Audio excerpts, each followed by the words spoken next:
Hello dear student, welcome. तो बच्चे लोग अभी हम लोग मैन्युफैक्चरिंग फाइनल अकाउंट का सम सॉल्व कर रहे हैं। तो जो 12th में किया था ना उससे थोड़ा अलग है पर इजी है। तो अभी आपको बहुत बड़ा क्वेश्चन ही सॉल्व करा जो जैसे पूरा डाउट क्लियर हो जाएगा। तो मैन्युफैक्चरिंग अकाउंट के लिए क्या करना पड़ेगा, आपको एक मैन्युफैक्चरिंग अकाउंट बनाना है। उसके नीचे आपको ट्रेडिंग अकाउंट बनाना है। ओके, जो तुम्हारा ट्रेडिंग अकाउंट पहले बनता था वो सेकंड बनेगा। एक पेज पे प्रॉफिट एंड लॉस बनाना है और एक पेज पे बैलेंस शीट बनाना है। ओके, इधर अपन लायबिलिटीज लिखना है और इधर क्या लिखना है, एसेट लिखना है। तो इसमें फर्क क्या है बच्चा, मालूम है क्या? आपको बताता हूँ। देखो, स्टॉक है ना, स्टॉक तीन टाइप के स्टॉक होते हैं। एक रॉ मटेरियल होता है, एक वर्क इन प्रोग्रेस होता है और एक फिनिश गुड्स होता है। रॉ मटेरियल का मतलब होता है कच्चा माल, ये तैयार कर रहे हैं, ये रेडी हो गया। ये आलू है, इसको तेल में डाला और ये वड़ा पाव बन गया ना। तो ये जो है ना, ये दो रॉ मटेरियल और वर्क इन प्रोग्रेस, ये मैन्युफैक्चरिंग में आएगा। मतलब तुम्हारा मैन्युफैक्चरिंग एक तरह से फैक्ट्री हो गया। क्या हो गया तुम्हारा? और ये तुम्हारा ऑफिस हो गया। ये तुम्हारा फैक्ट्री है और ये तुम्हारा ऑफिस है। तो ट्रेडिंग में सिर्फ खाली रहेगा, फिनिश गुड्स आएगा, क्या आएगा, और सेल्स आएगा। तो सबसे पहले इसको दुल्हन के जगह सजा दो। इधर आप क्या लिखेंगे मालूम है क्या? इधर लिखेंगे ओपनिंग स्टॉक। क्या लिखेंगे इधर? Opening stock. इधर क्या लिखने का आपको? Closing stock. क्या लिखना है इधर? Closing stock. But opening stock किसका आएगा मालूम है? इधर रॉ मटेरियल और work in progress. Raw material और वर्क इन प्रोग्रेस। ये रॉ मटेरियल इधर आएगा तो माइनस हो जाएगा, यहाँ लिखा तो भी चलेगा। इधर क्या लिखेंगे माने मेगा, इधर भी ओपनिंग स्टॉक लिखेंगे आप। क्या लिखेंगे? Opening stock. इधर लिखेंगे आप क्लोजिंग स्टॉक। क्या लिखना है? Closing stock. बट इधर किसका गुड्स आएगा? फिनिश गुड्स, सारा जो रेडी हो गया है। इधर लिखेंगे सेल्स। ओके, और सेल्स से क्या होगा? सेल्स रिटर्न माइनस होगा, सेल्स रिटर्न।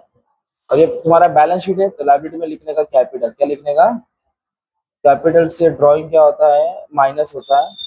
और जो भी नेट प्रॉफिट आएगा वो ऐड करेंगे ना, लॉस आएगा तो माइनस करेंगे। इधर तुम्हारा हो गया बेसिक। अभी एक एक क्वेश्चन करके समझते हैं और सॉल्व करते हैं। ये देखो, तो ओपनिंग स्टॉक दिया है ना, तो रॉ मटेरियल और वर्क इन प्रोग्रेस मैन्युफैक्चरिंग में आएगा 2.5 लाख और 80,000। बट ये फिनिश गुड्स दिया है। क्या दिया है? ये फिनिश गुड्स। ये इधर आएगा ट्रेडिंग अकाउंट। इधर आ जाएगा तुम्हारा ट्रेडिंग अकाउंट। कितना दिया है? 2,20,000। 2,20,000, सिंपल। अब इधर बोला है परचेस, तो जो भी माल खरीदते थे हम पहले ट्रेडिंग में लिखते थे, अब ट्रेडिंग में नहीं आएगा, किधर आएगा? मैन्युफैक्चरिंग। किधर आ जाएगा अपना? मैन्युफैक्चरिंग में लिखना है। इधर लिखने का टू परचेस। क्या लिखेंगे? टू मतलब रॉ मटेरियल खरीदा लोग ने। ओके, कितना माल खरीदा? 2,15,000, इधर लिख दिया। फिर इसके बाद बोला है बिल्डिंग, तो बंगला, गाड़ी, बैंक बैलेंस। तो बिल्डिंग अपना क्या होता है? एसेट्स होता है। तो इसको अपन को कहाँ लिखना पड़ेगा? एसेट्स में, बिल्डिंग। बिल्डिंग पे एडजस्टमेंट है, पहले एडजस्टमेंट टिक मार्क करते हैं। तो building, trademark, machinery, furniture, tax, इस पे एडजस्टमेंट है। ओके, टिक मार्क कर दिया, लाइन छोड़ना पड़ेगा। बिल्डिंग 1.5 लाख है तो इसको एसेट्स में लिख दिया। ठीक है, अब बिल्डिंग के बाद क्या बोला है? Plant and machinery. क्या बोला है? तो प्लांट एंड मशीनरी भी क्या होता है? एसेट्स होता है। ओके, और प्लांट एंड मशीनरी भी तुम्हारा एसेट्स है, इसको यहाँ लिख दिया। उसके बाद बोला है फर्नीचर, वो भी तुम्हारा एसेट्स होता है। कितना दिया फर्नीचर? 40,000, बोला भी अमाउंट लिख दिया। अब बोला है ट्रेडमार्क। क्या बोला है? तो ट्रेडमार्क भी तुम्हारा क्या होता है? एसेट्स होता है ना। प्रॉपर्टी, कॉपीराइट, पैटेंट्स, ये तुम्हारा एसेट्स है, इसको भी आपने लिख दिया। अब उसके बाद बोला है वेजेस। क्या बोला है? वेजेस आप कहाँ लिखते थे? पहला ट्रेडिंग में लिखते थे ना, अब ट्रेडिंग में नहीं आएगा वेजेस। किधर है? मैंने, क्योंकि वो फैक्ट्री के रिलेटेड का खर्चा है। कितना दिया वेजेस? 83,000। फिर उसके बाद फैक्ट्री टैक्स, फैक्ट्री वर्ड आ गया, तो फैक्ट्री बोले तो मैन्युफैक्चरिंग। फैक्ट्री टैक्सेस कितना दिया है? 4,000। अभी बोला मोटी पावर, मोटी पावर बोलो जनरेटर वो सब है ना, ये भी फैक्ट्री में लगता है। इधर आएगा मोटी पावर। कितना दिया है? 9,000। मोटी पावर के बाद बोला है फैक्ट्री इंश्योरेंस। क्या बोला है? तो फिर से फैक्ट्री वर्ड आ गया ना, फैक्ट्री बोला तो किधर आएगा तुम्हारा? मैन्युफैक्चरिंग है ना। इधर थोड़ा बहुत डाउट क्लियर हुआ? अभी सब ज्यादा बड़ा है, पूरा डाउट क्लियर हो जाएगा। अभी बोला सैलरी टू ऑफिस स्टाफ। क्या बोला है? ऑफिस वर्ड आ गया तो किधर आएगा तुम्हारा? प्रॉफिट एंड लॉस में, है ना। और सैलरी खर्चा होता है, इसके डेबिट में आएगा, और अमाउंट डेबिट में ही दिया है। कितना दिया है? 11,000। फिर बोला ऑफिस रेंट, इधर आएगा, उसको अमाउंट दिया है 10,500। कैरेज इनवर्ड है ना, इधर आउटवर्ड आएगा। क्या आएगा? इधर आएगा कैरेज इनवर्ड, क्या आएगा, कैरेज इनवर्ड। कितना दिया है, 2500। ठीक है, तो अपने इधर साइड का पोस्टिंग किया। अब इधर का क्या दिया है, प्रिंटिंग और मशीनरी 5200। तो प्रिंटिंग और मशीनरी इधर का खर्चा है, ऑफिस का, इधर लिखेंगे प्रिंटिंग और स्टेशनरी, कितना अमाउंट है, 5200। फिर उसके बाद बैंक चार्जेस कितना दिया, 2500। ये भी ऑफिस का खर्चा होता है ना, ऑफिस रिलेटेड। ट्रैवलिंग एक्सपेंस भी किधर रहेगा, प्रॉफिट एंड लॉस में, क्योंकि ऑफिस का खर्चा है। फिर बोला है डिस्काउंट, क्या दिया है, इंटरेस्ट, डिस्काउंट, कमीशन, ये भी किधर रहेगा तुम्हारा, प्रॉफिट एंड लॉस में। अभी तो सेल्स रिटर्न दिया है, तो सेल्स से माइनस होता है। सेल्स रिटर्न किससे माइनस होगा, सेल्स से। तो अभी मैं रिटर्न माइनस करता हूँ, जब सेल्स आएगा तो अमाउंट माइनस करके लिख दूंगा। एडवर्टाइजमेंट दिया, क्या दिया है, एडवर्टाइजमेंट क्या होता है, बेचने का खर्चा। तो बेचने का खर्चा किधर आएगा, तुम्हारा प्रॉफिट एंड लॉस में आएगा। कितना दिया एडवर्टाइजमेंट, 5 लाख नहीं, 5500। सेल्स दिया 7 लाख 80। सेल्स कितना दिया, सेल्स मतलब माल बेचा है। ओके, इधर आ जाएगा। अभी दोनों को माइनस करके अमाउंट किधर डाल देंगे, बाहर डाल देंगे।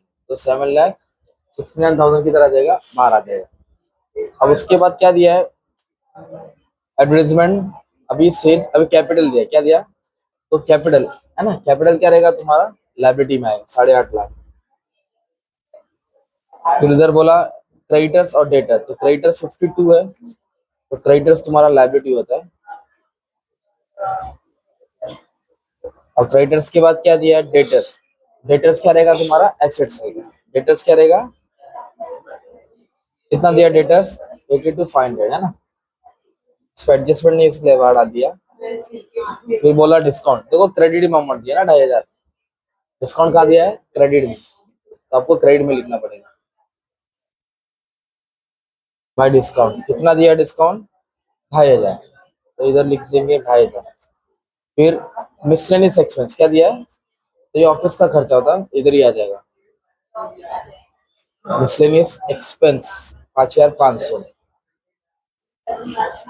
इसके बाद बोला बिल्स पेबल, क्या बोला है, तो बिल्स पेबल लायबिलिटी होता है, क्या होता है, बिल्स पेबल लायबिलिटी।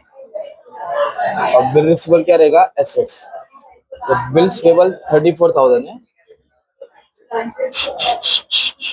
और बिल रिसीवेबल कितना है, 16,000 है। उसके बाद बोला है बैंक, बैंक बैलेंस होता है ना ये, बैंक क्या रहेगा, एसेट। कैश भी क्या रहेगा, एसेट्स 98 और नो। तो आपने क्या किया, पूरा अच्छा से पोस्टिंग समझ लिया। अभी क्या सॉल्व करेंगे, एडजस्टमेंट। ओके, तो एडजस्टमेंट कैसे सॉल्व करेंगे वाले में क्या, तो सबसे पहले क्लोजिंग स्टॉक दिया, तो कोई भी स्टॉक रहेगा ना, पहला एसेट्स में डालो। तो पहले एक काम करो, तीनों स्टॉक को एसेट्स में डाल दो। इधर लिखा closing stock, raw material, work in progress, finish goods. कितना दिया, 85, 30, 2,05,000। 85, 30, 2,05,000।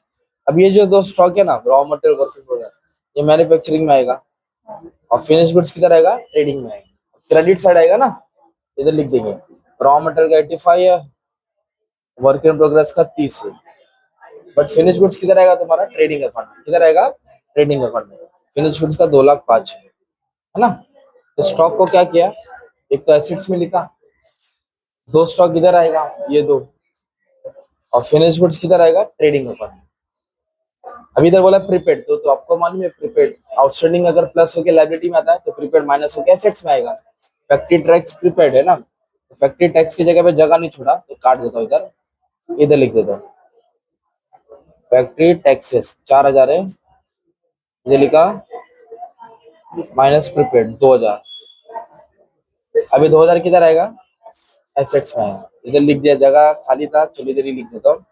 हाँ, प्रीपेड टैक्स क्या लिखा, 2,000, सिंपल। अभी अपनों को डेप्रिसिएशन बोला, क्या बोला है, डेप्रिसिएशन।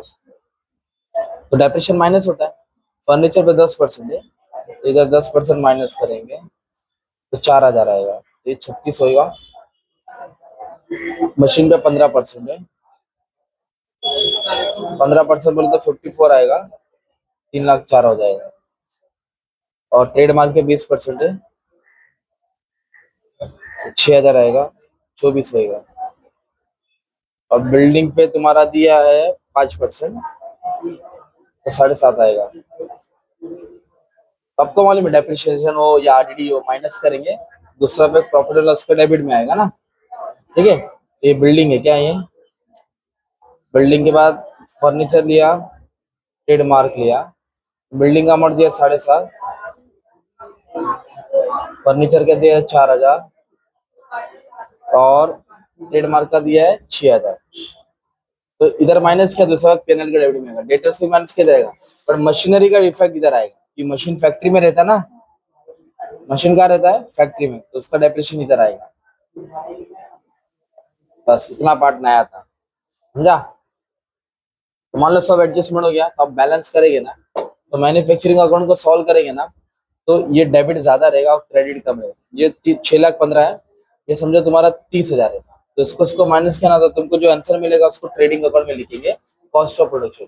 कहाँ आया तुम्हारा बैलेंस, अब ये क्रेडिट से किधर आएगा, तुम्हारा डेबिट में आएगा। इसको सॉल्व करेंगे तो ग्रॉस प्रॉफिट आएगा, क्या आएगा, इसको यहाँ ट्रांसफर करेंगे, इसको सॉल्व करेंगे तो नेट प्रॉफिट आएगा, क्या आएगा, नेट प्रॉफिट क्या करेंगे, ऐड करेंगे तो टैली होगा। मतलब मैन्युफैक्चरिंग का बैलेंस क्रेडिट में आएगा, उसको कॉस्ट ऑफ प्रोडक्शन बोलते हैं, वो तुमको ट्रेडिंग अकाउंट के डेबिट में डालना है, तो फिर जाके तुमको ग्रॉस प्रॉफिट मिलेगा। ठीक है, thank you very much and all the best for